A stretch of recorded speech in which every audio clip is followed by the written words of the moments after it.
बोला राधे राधे। जेव्हा इंद्रदेवाला कळाले की हे साक्षात भगवंत आहे, आपण मोठा अपराध केला, तर इंद्रदेव क्षमा याचना करण्यासाठी भगवंतांकडे आले।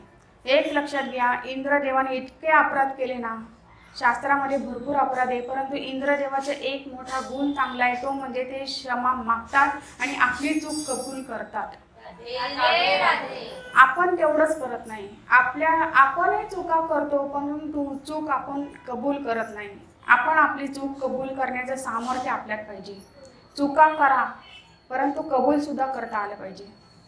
इंद्रदेव इथे क्षमा याचना करतायत, परंतु ते एकांतात करतायत। थोडी लज्जा वाटते सर्वांसमोर क्षमा याचना करायला। लज्जा वाटली तर ठीक आहे, एकांतात करा, पण क्षमा याचना केली पाहिजे। आपली चूक झाली ना, क्षमा मागण्याने काय बिघडतं का आपलं? शास्त्र आपल्याला दाखवून देते काय करायचं काय नाही करायचं। धनाचा आणि पदाचा अभिमानी जो इंद्र आहे, तो एकांतात श्रीकृष्ण भगवंतांना क्षमा याचना करतायत। लज्जित झालेले आहे, मान खाली घालून उभे, स्तुतिगान करतायत। स्तुतीमध्ये ते एकच म्हणतायत, हे कृष्ण तुम्ही किती शांत आहात। शांत आहात यासाठी बोलले की इंद्रदेवाने एवढा मोठा अपराध करून देखील श्रीकृष्ण एका शब्दाने त्यांना काय बोलले नाही। खरं कृष्ण भगवंताचा स्वभाव इतका शांत आहे ना, शस्त्र हातात घेत नाही, याच्यावरूनच बघा ना किती दयाळू आहे कृष्ण, लगेच क्षमा करून टाकतात। सुदामाच्या एका मोठी पोह्यामध्ये सर्वस्व दिले। ध्रुव बाळाने फक्त 6 महिने तप केले तरी त्याला ध्रुवपद दिले। प्रल्हादजी महाराजांनी एवढी तपश्चर्या केली, नामस्मरण केलं, तप नाही नामस्मरण केलं, ते हिरण्यकशिपूने एवढं वाईट कर्म केले तरी देखील 21 पिढ्यांचा उद्धार कृष्णाने केला। किती दयाळू आहे कृष्ण भगवंत। इथं ते म्हणतात की हे कृष्ण, इंद्रदेव स्तुतीमध्ये म्हणतात, कृष्ण तुम्ही ज्ञानमय आहे आणि मी देहाच्या स्तरावर विचार करत होतो, माझ्याकडून अपराध झाला, मला क्षमा करा। इथे इंद्राबरोबर सुरभी गाय, कामधेनू गाय आली गोलोकातून, इंद्र आले स्वर्गातून। इंद्रदेव जेव्हा आले तेव्हा येताना आकाशगंगा घेऊन आले, आणि ही जी सुरभी गाय आली तेव्हा इंद्रदेव आणि सुरभी गाय भगवंतांचा अभिषेक करू लागले। आकाशगंगाने आणि सुरभी गाय तिच्या सडातून दूध वाहू लागले। तेव्हा भगवंतांचा जो अभिषेक झाला तो गोविंद या नामाने झाला। श्रीकृष्ण भगवंतांचे सगळे नाम जे आहेत ना, त्यांच्या कार्यानुसार नाम पडले। जसं की गोवर्धन पर्वत उचललं, गिरिराजजी म्हणतात। माखन चोरी केली तर माखन चोर म्हणतात। रणांगणातून पळून गेले म्हणून रणछोड म्हणतात। त्याचप्रमाणे इथे गोविंद नाम दिले, तर हे गोविंद जे नाम आहे ते भगवंतांच्या धामातलं नाम आहे। गोलोक धामातलं गोविंद नाम आहे त्यांचं। बोला राधे राधे। आणि श्रीकृष्ण भगवंतांना अतिशय प्रिय नाव आहे ते म्हणजे गोविंद। तर इथे त्यांनी गोविंद नाव ठेवले। सिद्ध, चानर, किन्नर, गंधर्व, विद्याधर हे स्तुती गान करू लागले, पुष्प वर्षाव करू लागले, अप्सरा नृत्य करू लागल्या, वाद्य वाजू लागले, शंख नाद होऊ लागला, मृदंग वाजू लागले। सर्वजण श्रीकृष्ण भगवंतांचा अभिषेक करू लागले। बोला राधे राधे। अभिषेक करताना ती जी सुरभी गाय होती ना, वैकुंठातून आलेली, तिच्या स्वरातून इतके दूध वाहू लागले, इतके दूध गळू लागले की ही संपूर्ण पृथ्वी ओली चिंब झाली। आणि इतके दूध वाहिले की नद्यांना स्वादिष्ट रसाने युक्त पूर येऊ लागला। आता पूर आला ना, तो स्वादिष्ट रसाने युक्त नाहीये, तो घाणेरडा पाण्याचा पूर आहे।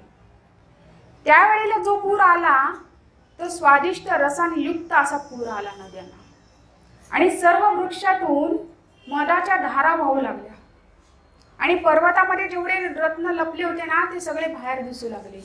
प्राणी आपापसातले क्रूरपणा विसरून गेले, आणि नांगरणी पेरणी न करता त्यातून औषधी वनस्पती धान्याची निर्मिती झाली। बोला राधे राधे। ज्या कारणासाठी इंद्राची पूजा करत होते ना, धान्य प्राप्त व्हावं, तर नांगरणी पेरणी न करताच औषधी वनस्पती आणि धान्याची निर्मिती झाली। फक्त कृष्णाचा अभिषेक केला आणि इथं निर्मिती झाली।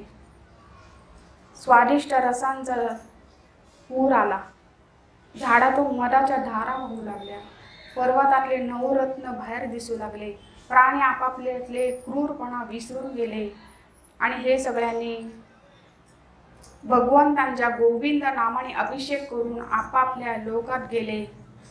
सुरभी गाय गोलोकात गेली आणि इंद्र आदी देवता स्वर्गात गेले. बोला राधे राधे. इंद्रदेवाने जी गंगा आणली होती की नाही, आकाशगंगा, तीच जी आकाशगंगा आणली तिला मानसी गंगा म्हणतात आणि ती अजूनही गोवर्धन पर्वतामध्ये मानसी गंगा आहे. आणि तिच्यामध्ये नुसती एक डुबकी जरी मारली ना तर सहस्र अश्वमेघ यज्ञाची बरोबरी होऊ शकत नाही शास्त्राप्रमाणे. इतकंच नाही की शेकडो राजसूय यज्ञाची बरोबरी होऊ शकत नाही एक डुबकी त्याच्यात मारली तरी. आकाशगंगा हीच मानसी गंगा आहे तिथे, जी इंद्रदेवाने आणली. आणि श्रीकृष्ण भगवंतांना जे गोविंद स्नान घातले ना, गोविंद या नावाने, तर तिथे गोविंद कुंडाची निर्मिती झाली. त्या कुंडामध्ये जे भाविक आहे त्यांना त्या दुधाचा स्वाद येतो. तिथे दुधाने अभिषेक झाला ना तर त्या कुंडामध्ये अजूनही दुधाचा वास येतो. तर त्यानंतर गोवर्धन पर्वताची महिमा शास्त्राने इतकी गायली आहे की चारी धाम, श्री जगन्नाथ, श्री रंगनाथ, श्री द्वारकानाथ, श्री बद्रीनाथ, या चारी धाम मध्ये जो दर्शन घेईल आणि त्याने जर गोवर्धन पर्वताचं दर्शन घेतलं नाही, गोवर्धन परिक्रमा केली नाही, तर त्याला चारी धाम यात्रा केल्याचं फळ प्राप्त होणार नाही. परंतु शास्त्राने हेही सांगितलं, एखाद्याला चारी धामाला जायला मिळाल्या नाही परंतु त्यांनी गोवर्धन परिक्रमा केली तरी त्याला चारी धाम केल्याचं फळ प्राप्त होईल. म्हणजे गोवर्धनाचं विशेष महत्त्व तुम्हाला सांगते की एक ब्राह्मण होते आणि ते ब्राह्मण मथुरेला गेले होते. मथुरेला त्यांचं कार्य संपल्यानंतर ते निघताना तिथे गोवर्धनाचा एक छोटासा भाग होता, तो घेऊन निघाले. गोवर्धनाचा एक छोटासा ते घेऊन निघाले. निघताना त्यांनी समोरून एक 11-11 रूप धारण करणारा असुर त्यांनी पाहिला. त्याचं मस्तक छातीकडे होते, छाती ना तिथं त्याचं मस्तक होतं, 3 हात होते, 3 पाय होते, वाकडे तिकडे मोठे मोठे दात होते, मोठे मोठे डोळे होते. त्याला घाबरून त्या ब्राह्मणाने काय केलं, हातामध्ये जे गोवर्धनाचा एक भाग होता ना तो असा जोरात त्याच्याकडे फेकला घाबरून. आणि त्याचा स्पर्श होताच, नुसता स्पर्श झाला तर तो पीतांबर धारण केले, सुंदर वस्त्र, रेशमी वस्त्र, वरती मस्तकावर मुकुट, जणू काय भगवंतांच्या पार्षदच, इतकं सुंदर रूप धारण करून तो उभा राहिला. त्या ब्राह्मणाने विचारलं, तुम्ही कोण आहात? आत्ता तुम्ही असुर होते आणि अचानक तुम्ही पार्षदाप्रमाणे कसे काय दिसता? तुम्ही कोण आहात? तेव्हा तो म्हणाला, बरोबर आहे, तुम्ही जे पाहिलं ते बरोबरच पाहिले. मी पूर्वजन्मी खूप अनंत पाप केले. मी माझ्या आई वडिलांना मारलं, माझ्या पत्नीला मारलं, मी अवैध संबंध केले. इतकंच नाही, दरोडेखोर म्हणजे सगळीकडे दरोडा टाकून धन आणले, इतका अपराध केला, त्या अपराधाची गिनतीच होऊ शकत नाही, त्या असुराने सांगितलं. त्यानंतर त्या असुराने सांगितलं की मी कुंभीपाक नरकामध्ये एक मन्वंतर होतो. नरक मध्ये काय एक दिवसाचा मुक्काम नसतो आपल्या अपराधानुसार तिथे तेवढा कालावधी आपला मुक्काम असतो आणि तिथे छान ठेप ठेवली जाते यमराजींच्या दूतांद्वारे.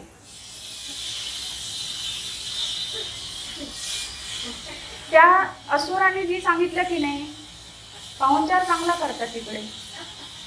बोला राधे राधे. तिथं त्या असुराने सांगितलं की मी कुंभीपाक नरकामध्ये एक मन्वंतर होतो. आता एक मन्वंतर म्हणजे एक चतुर्युग, 43,20,000 मी सांगितले. असे 71 चतुर्युग म्हणजे एक मन्वंतर म्हणजे 71 चतुर्युग ते कुंभीपाक नरकामध्ये होते. आणि कुंभीपाक नरकात का, तर त्यांनी तेवढं मांसाहार खाल्ला. मांसाहार खाणारा कुंभीपाक नरकामध्ये टाकलं जातं.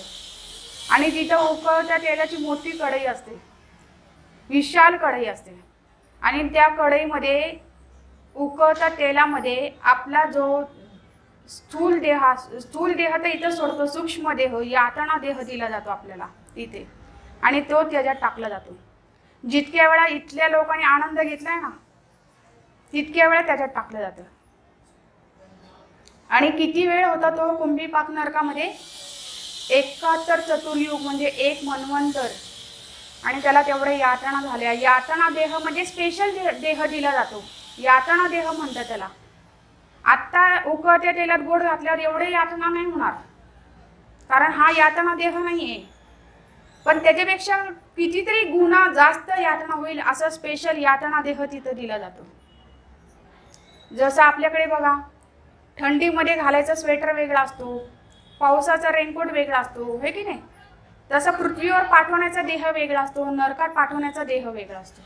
तिथं स्पेशल यातना देह दिला जातो. बोला राधे राधे. स्वर्गात जाण्याचा देह वेगळा असतो, तो एकदम सुगंधित असतो. स्वर्गात पाठवण्याचा जो देह आहे ना, तो जमिनीला स्पर्श होत नाही त्या देहाचा. त्यानंतर त्या असुराने सांगितलं की तप्त सुरमी नरकामध्ये 1 कल्प होतो. 1 कल्प म्हणजे 71 चतुर्युग म्हणजे 1 मनू, असे 14 मनू, आणि तेवढीच रात्र ब्रह्मदेवाची, म्हणजे 28 मनू म्हणलं तरी 1 कल्प होतो. तेवढं तप्तसुर्मी नरकात. तप्तसुर्मी नरकात काय केलं जातं? जो अवैध संबंध करेल, लोखंडाची पुतळा असतो लोखंडाचा, त्याला आलिंगन दिलं जातं. आणि तो पुतळा जो असतो ना, तो तापलेला असतो लोखंडाचा. तर लोखंड तापल्यावर किती गरम होत असेल बघा. आणि त्याला आलिंगन त्याला लावतात आणि चापकाने मारतात दूध. तर तिथं तो म्हणाला असुर 1 कल्प होतो. त्यानंतर 84 लक्ष योनीतून त्याला नरक प्राप्त झाले. 10 वेळा तो सुवर झाला, सुवर योनीत, आणि 100 वेळा वाघ, 100 वेळा उंट, 100 वेळा म्हैस.